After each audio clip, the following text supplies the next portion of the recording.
The cell was cold. Not the kind of cold that made you shiver, but the kind that crawled into your bones and stayed there. The walls were metal, smooth and gray, humming softly with the engines of the great warship. The light above flickered in, a slow, mocking rhythm as if reminding him with every blink, "You are trapped. You are alone. You are theirs now." The human sat on the floor, his back against the wall. His wrists were bound by a thin band of alien steel. It looked fragile, almost delicate, but he had learned quickly that it was stronger than anything he had ever touched. When he tried to pull at it, the metal heated, biting into his skin like fire. He stopped trying after the first day. The Kelnar soldiers had laughed when they chained him.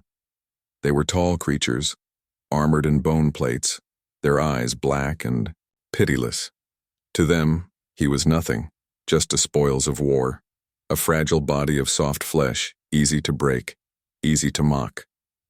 When they looked at him, they saw no threat, only weakness. He had been captured in the raid on the outpost. One moment, alarms, had screamed and the sky was full of fire. The next, he had been thrown to the ground, a boot on his chest, and then chains. That was days ago, or maybe weeks. He could not tell anymore. Time meant little in the darkness of a cell where no sunrise ever came. Sometimes, he thought about Earth, about the wide blue sky and the sound of rain against glass. He thought about how the air smelled after a storm, fresh and alive. He tried to hold those memories close, but every time he did, the ship's cold walls reminded him that Earth was far, far away, and he was nothing more than a prisoner of war. He pressed his head back against the wall and let out a breath. His ribs ached from the last time the guards had amused themselves by striking him. They did it casually, like someone might kick at a stone in the road. He was their entertainment, a reminder of their power. The worst part wasn't the pain. He could live with that. Humans were good at living with pain. No, the worst part was the silence. The kind that stretched on for hours, pressing down on him like a weight. No voices, no footsteps, no life. Just the endless hum of the engines. It made him feel small, forgotten. But then, he realized he wasn't completely alone. Across the corridor of cells, there was another figure. At first, he thought it was just another shadow, the dim light playing tricks on his tired eyes. But then the shadow moved, slowly, like a living thing. He sat up, squinting, and saw her. Not human, not even close. Her body shimmered faintly in the half-light, her skin a pale silver that caught and reflected the glow of the lamps. Her eyes were strange, bright, like stars trapped behind glass. She was tall, her shoulders strong, her posture proud even though she too wore chains. For a long time they only looked at each other. Neither spoke. He didn't even know if she could speak his language. She seemed untouchable, like some distant flame that could burn him if he reached too close. The guards treated her differently, not with mockery, not with laughter, but with a kind of wary hatred. They called her a traitor in their harsh tongue, spat at her feet, and made sure her restraints were heavier than his. She had fought them. She had made them bleed. But now she sat in silence, her face unreadable, her eyes fixed on him with a strange stillness. He wanted to look away, but he couldn't. Something about her gaze held him, steady and unyielding. It wasn't pity, it wasn't kindness, it was recognition. As if, in that endless silence, she understood exactly what it meant to be broken and caged. For the first time since his capture, he did not feel completely invisible. He lowered his eyes, unsure of what to do, unsure if speaking would bring punishment. But deep in his chest, under the ache and the bruises, something stirred. A flicker, small, fragile, but alive. Hope. The human shifted on the cold floor, staring at the alien woman across the shadows. And for the first time since the chains closed around his wrists, he whispered to himself, "This is not the end." The days blurred together on the Kelnar warship. Time had no real meaning inside the prison cells. The lights flickered the same way. The hum of the engines never changed, and food came only when the guards remembered to bring it. The human had learned to count by heartbeats and breaths, but even that grew heavy with the silence. Yet, across from him, the alien woman remained. She was a constant presence, like a fixed star in an endless night. At first, he thought she was ignoring him. She rarely moved, rarely spoke, and never made any sound when the guards passed. She sat with her head high, her back straight, as though even chains could not bend her spirit. He found himself staring at her more than he meant to, drawn by the way her silver skin caught the dim light. She seemed otherworldly. When the guards came, they treated her with hate, not laughter. Their steps grew cautious near her cell. They kept their weapons raised a little higher, their voices sharper. Once, when one of them spat an insult, she rose to her feet so fast that the metal restraints clanged loud against the bars. The guard flinched, his armored hand twitching toward his weapon. She didn't attack. She couldn't. But the look in her star-bright eyes made even the cruel soldiers hesitate. The human saw it clearly. She was dangerous. And dangerous people survived. But still, he wondered, why was she here? Why wasn't she killed like so many others the Kelnar conquered? Why would an enemy warrior be left alive? He got his answer one day when two guards passed by, speaking in their harsh language. He understood little, but enough. They called her traitor. They spoke of battles, of rebellion, of how she refused to kneel. They said she had killed dozens of their kind before they finally broke her chains around her wrists. A traitor to the Empire, a rebel warrior, a fighter who had made them bleed. And now she was caged like him. That night, when the silence pressed in heavier than usual, the human found his voice. His throat was dry, his words small, but he whispered across the corridor, "Can you understand me?" At first, nothing. He thought she would ignore him. But then, slowly, she turned her head. Her glowing eyes locked onto his, and he felt his heart kick against his ribs. She did not answer, not yet, but he felt something in her gaze. A spark of interest. Encouraged, he tried again. I'm from Earth. He didn't know why he said it. Maybe because saying it out loud made him feel less like a ghost. Blue planet, far away. Maybe you've never heard of it. For a long moment, she only watched him. The silence stretched so thin he thought it would break him. But then, finally, she spoke. Her voice was unlike anything he had heard. Deep, melodic, almost like music carried on the wind. The words were broken but clear enough. I know. Earth. The sound startled him. His heart leapt, his chest tight with something he hadn't felt since capture. Connection. He leaned forward, desperate now. You know Earth? She gave the smallest nod. Stories. Traitors. Small world. Far, but stubborn people. Her lips curved, not a smile, but close. Now, I see true. The human let out a shaky breath. She knew of his home. She had heard of humans even before this war. The thought filled him with pride, with warmth. Stubborn people, she had called them. Yes, that sounded right. And for the first time, the silence between them broke. Over the next few days they spoke. More. At first only a few words at a time. His language was strange to her tongue and hers was full of sounds he couldn't mimic. But slowly, painfully, they built a bridge. They traded pieces of themselves. He told her about Earth's oceans, endless blue water stretching further than the eye could see. He told her about rain, about the way it fell softly against rooftops, about the smell of wet soil. She listened in silence, her eyes bright, as though she was storing every word like a secret treasure.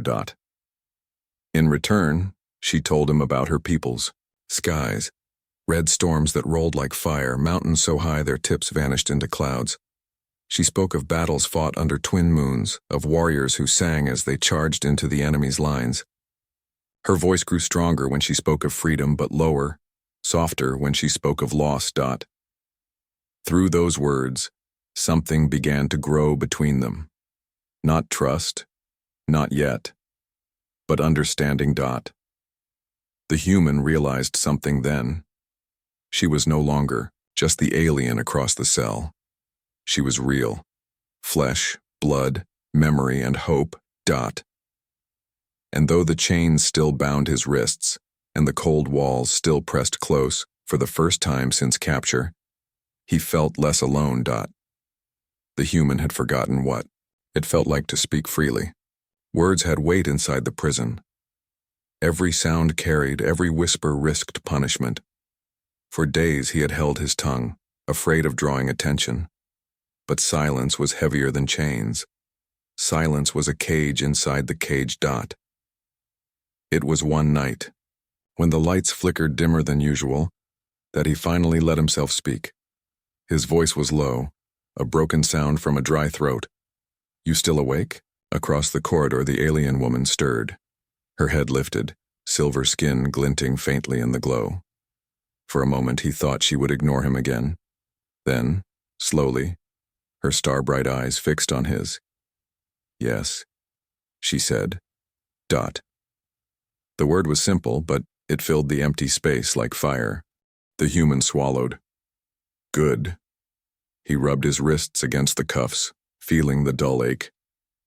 "I was beginning to think I'd gone mad, that I was the only one alive in here." Her gaze didn't waver.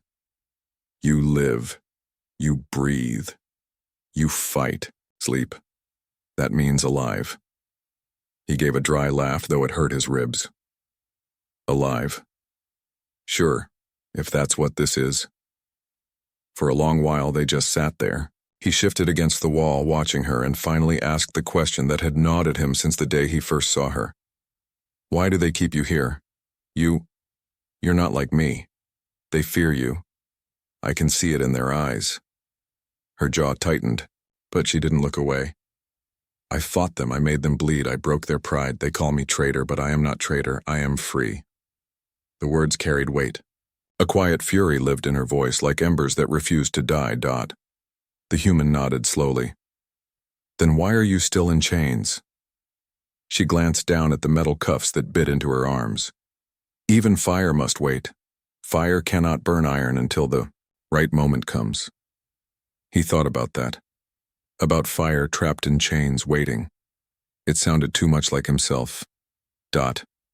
His lips trembled before he spoke again. "On Earth, we have a saying, even a small candle fights the dark."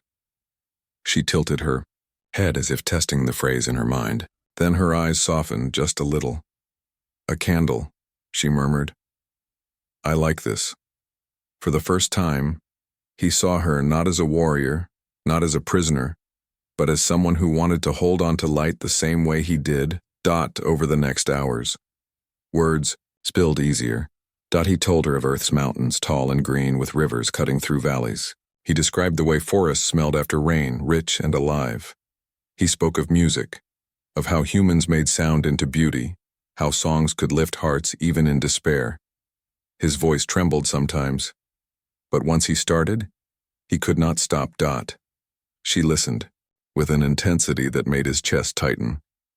Every word he gave her she caught and kept, as though she had been starved for such stories. Then, at last, she spoke of her own world. She told him about a sky split by two suns, where shadows stretched in strange directions. She described her people's great cities, carved into cliffs that glowed at night with crystal light. She spoke of her mother, who taught her to fight, and of her brother, who fell in battle before the Empire's armies. Her voice faltered when she spoke of him, but she did not stop. The human's throat burned, not from speaking, but from listening. Her world was so different, yet her pain was the same. Loss was universal. Grief sounded the same in every tongue. When silence came again, it no longer felt crushing. It felt full. Finally, he whispered, "I thought I was invisible here. That I'd die and no one would even know my name." The alien woman leaned closer to the bars, her glowing eyes fierce in the dark. "I see you. she said. Dot. The word struck him harder than any blow. His chest ached, but not from pain. Something deeper, something raw. In a place where he had been treated as nothing, someone finally looked at him and said he was seen. Dot. His eyes burned, but he didn't look away. For the first time since capture, his voice held strength. My name, he said, voice low but steady, is Daniel. The alien woman studied him, then bowed her head slightly as though marking the moment. Daniel, she repeated, her accent shaping the name into something almost sacred. Then she lifted her chin. And mine is Sarai. The names hung in the air between them, fragile yet unbreakable. Dot. From that night forward, the silence of the prison changed. It was no longer emptiness. It was space waiting to be filled. Dot. And together they began to fill it. Dot. The days of silence were gone. Daniel and Sarai spoke whenever they could, stealing moments of connection from the endless dark. Their words were fragile, broken by language, but each one mattered. Each one reminded them they were alive. Dot. But the guards noticed. Dot. The Kelnar soldiers were not blind. They saw the way Daniel lifted his head now, the way his eyes carried light again. They saw the way Sarai leaned closer when he spoke. And the Empire hated nothing more than hope. Dot. So one night they came. Dot. Daniel was half asleep, his head bowed against the wall, when the cell door screeched open. The sound jolted him awake. Before he could rise, 2 armored guards stormed inside. Their black eyes gleamed with cruel purpose. Dot. Rough hands seized him, dragging him across the cold floor. He struggled, but the chains at his wrists made it useless. A fist slammed into his stomach, driving the air from his lungs. He choked, gasping, as they pulled him out of the cell. Dot. Across the corridor, Sarai stood. Her chains rattled as she surged against them, her silver skin glinting under the flickering light. Her voice thundered, fierce and sharp in her own tongue. Words Daniel couldn't understand, but the fury was clear. Dot. The guards only laughed. One spat in her direction before slamming her bars with his weapon. Then they dragged Daniel down the corridor. Dot. The beating began quickly. Dot. They threw him against the wall, fists and boots slamming into his body. Each blow was casual, not desperate. This wasn't about killing him. It was sport. A lesson. A warning. He was nothing but flesh for them to break. Dot. Pain exploded through him with every strike. His ribs screamed, his lips split. He tasted blood, metallic and warm, dripping down his chin. He curled in on himself, but they didn't stop. Dot. One guard knelt, gripping his jaw, forcing his head up. Black eyes stared into his. Weak, the soldier growled, voice sharp with contempt. Animal. Then he slammed Daniel's head back, against the wall. Stars burst across his vision. Dot. When they were finished, they tossed him back into his cell like discarded trash. His body hit the floor hard. He lay there gasping, every nerve burning, his breath shallow and ragged. Dot. Across the corridor, Sarai was on her knees, straining against her chains. Her eyes blazed with fury and something else. Fear. She called his name. Not human, not prisoner. She called him Daniel. Her voice cracked, the sound raw and urgent. Dot. He tried to answer, but his throat was thick with blood. His chest burned with every breath. He wanted to close his eyes, to let the darkness take him. Sleep sounded sweet. So sweet. Dot. But then her voice cut through the haze again, sharp and desperate. Do not sleep. Do not close your eyes, Daniel. He forced them open, blinking through the blur. Dot. Her chains rattled violently as she fought them, her arms stretching toward him, though the bars kept her far away. You do not leave me here, she growled. Her voice shook, not with weakness, but with terror. Do you hear me? You do not leave me alone in this place. Daniel's heart clenched. In all the days he had known her, Sarai had never sounded afraid. Never. She had been proud, fierce, unbroken even in chains. But now her voice trembled. Not because she feared the guards, but because she feared losing him. Dot. That thought lit something deep inside him. Something the Kelnar could not beat out of him. Dot. He dragged in a breath, sharp and painful, but enough. His cracked lips curved into a weak smile. "Still alive," he whispered, his voice little more than a rasp. "Not done yet." Her shoulders sagged with relief. Her glowing eyes softened, though her chain still shook with restrained rage. "Good," she whispered back, fierce as a vow. "Stay alive. For me." Daniel closed his eyes for a moment, but this time not from surrender. This time he held on to her voice, her fire, her demand. He had no strength left in his body, but he had her, Dot. And that was enough to keep breathing, Dot. The guards thought they had broken him. They thought the lesson was clear. But in truth, they had done the opposite, Dot. They had shown him exactly what he meant, to Sarai. And they had reminded him exactly what he must fight for. Daniel lay on the cold floor, his body trembling. Every breath was a fight, every movement a storm of pain. His ribs felt broken, his vision blurred, and blood dripped slowly from his split lip. The guards were gone now, their laughter still echoing in the corridor. Dot. But he wasn't alone. Dot across the bars, Sarai pressed forward as far as her chains would allow. Her silver skin gleamed in the dim light, her eyes blazing like fire trapped in glass. She was not calm now, not still. Her chest rose and fell in sharp breaths, her face fierce with rage and something deeper, rawer. "Daniel," she whispered, his name carried across the silence, steady but trembling underneath. "Stay with me." He tried to lift his head, but it dropped back against the floor. His body was too weak. His lips parted, but only a dry sound came out. He wanted to say, "I'm trying." He wanted to tell her, "I won't give up." But the words were stuck inside, locked behind pain. Dot. And then suddenly, she moved. A sharp crack rang out, the sound of metal breaking. His tired eyes widened. Somehow, impossibly, Sarai had forced one wrist free of her chain.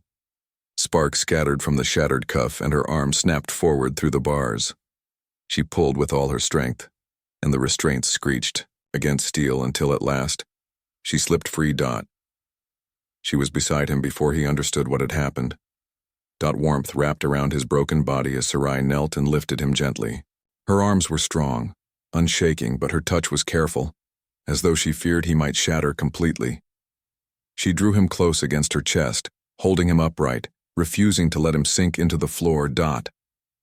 For the first time since his capture, Daniel felt heat that wasn't pain. Dot. Her voice came low, close to his ear, fierce, desperate, claiming, "You're mine." The words stunned him. They weren't cruel, not like the Empire's ownership, not like the chains around his wrists. No, this was different. It wasn't about control. It was about refusal. Refusal to lose him, to let him slip away, to let the Empire erase him. Her arms tightened around him, strong enough to defy the whole galaxy. "You hear me, Daniel?" She whispered again, her breath warm against his skin. "You are mine. You will not die here." His throat burned, but finally, words broke free. They were weak, fragile, but real. I'm here." Relief flashed across her face. She pressed her forehead lightly against his.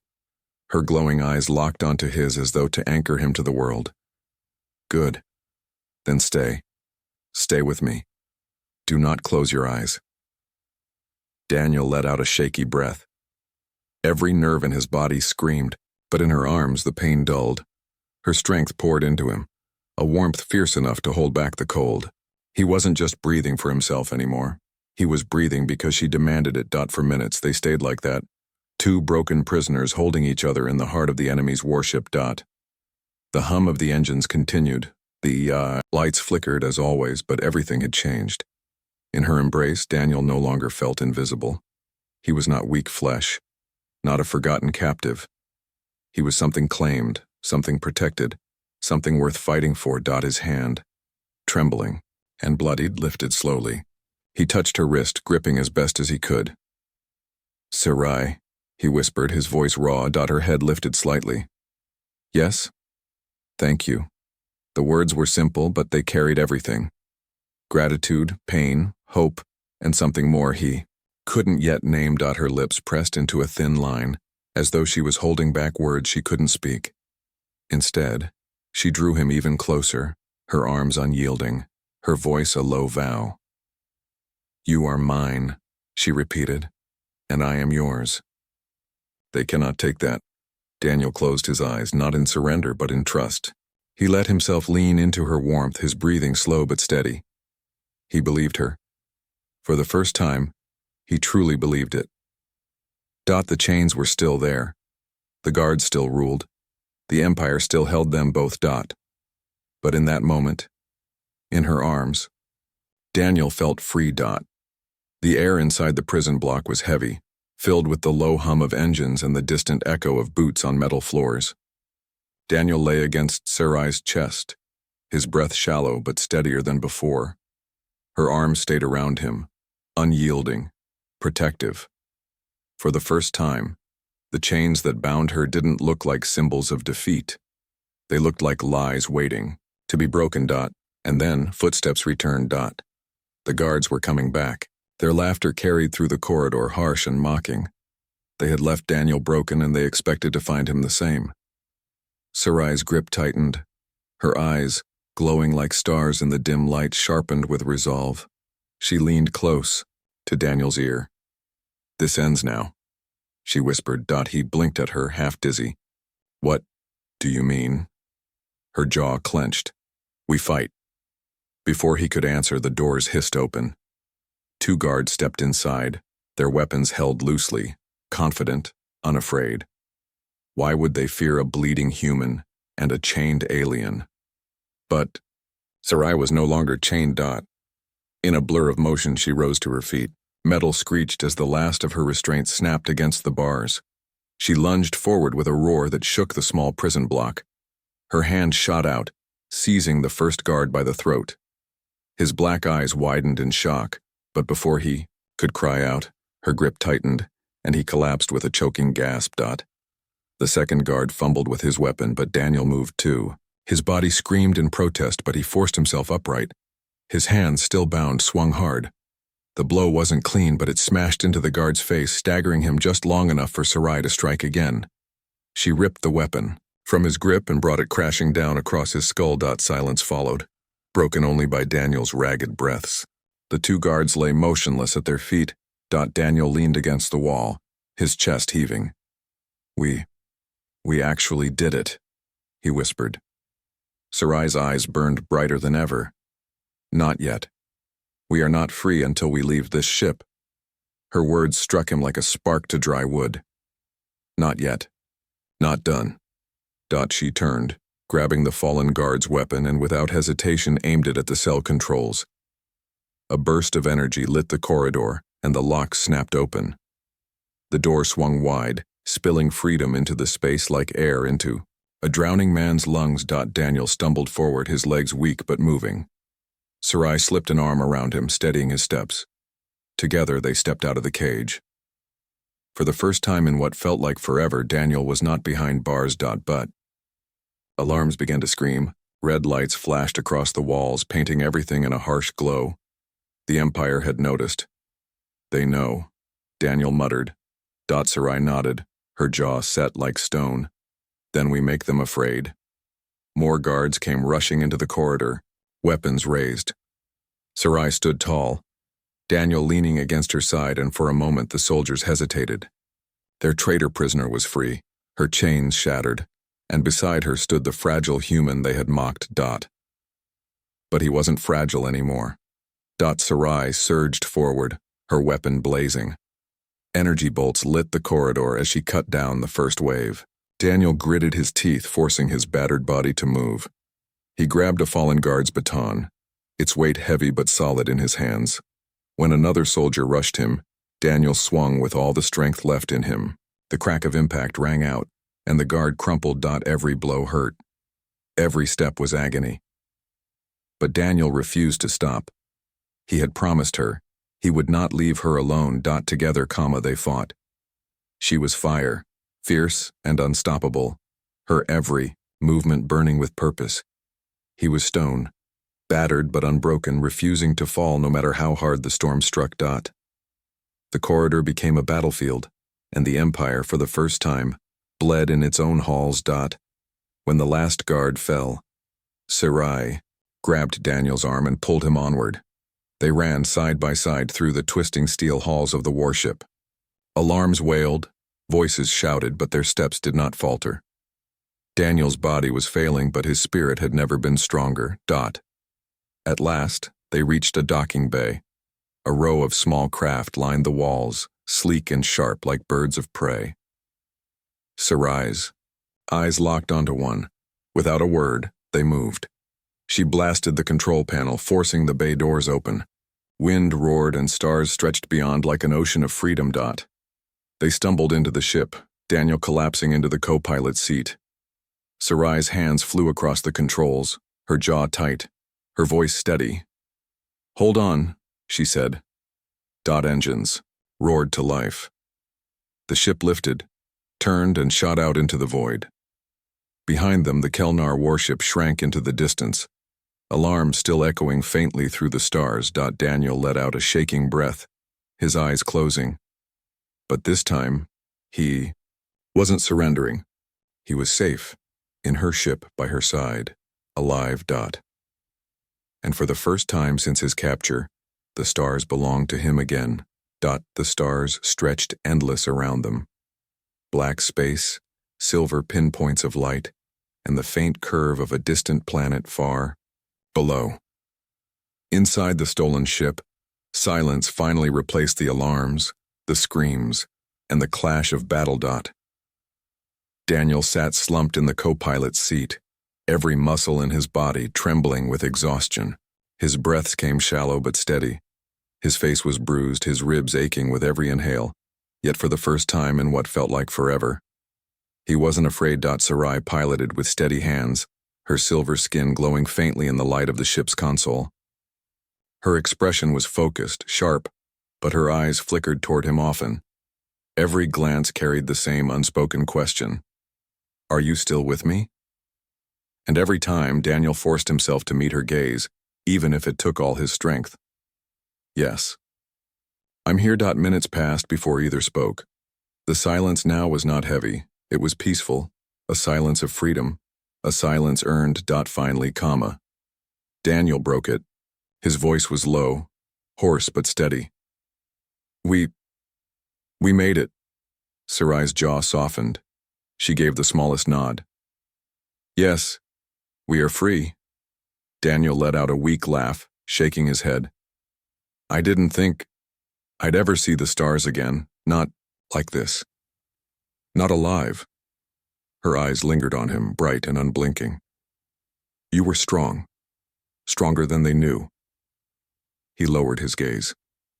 "I wasn't. Not alone." The words hung in the air, heavy with truth. Sarai turned away for a moment, her hands tightening on the controls. When she spoke, her voice was quieter, almost hesitant.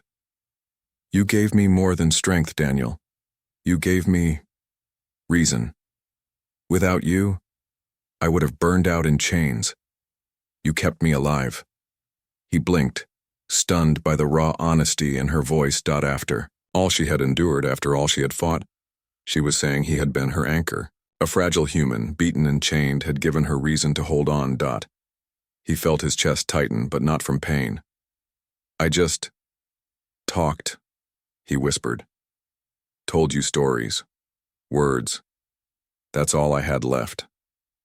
Her head turned, and her glowing eyes locked onto his. "Do not say just.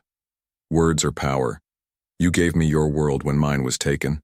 You saw me, not as traitor, not as prisoner, as me." Daniel's throat burned. He didn't know how to answer, so he didn't. He only nodded, his hand trembling as he reached across the small space. Slowly, carefully, Sarai reached back. Their hands met between the seats, her strength enveloping his weakness, steady and sure. They stayed like that, holding on, while the stars moved past them. At last, Daniel found the courage to ask the question. that had been building inside him since the prison. Why? His voice was soft but full of weight. Why risk everything for me? Why not escape on your own? You could have left me.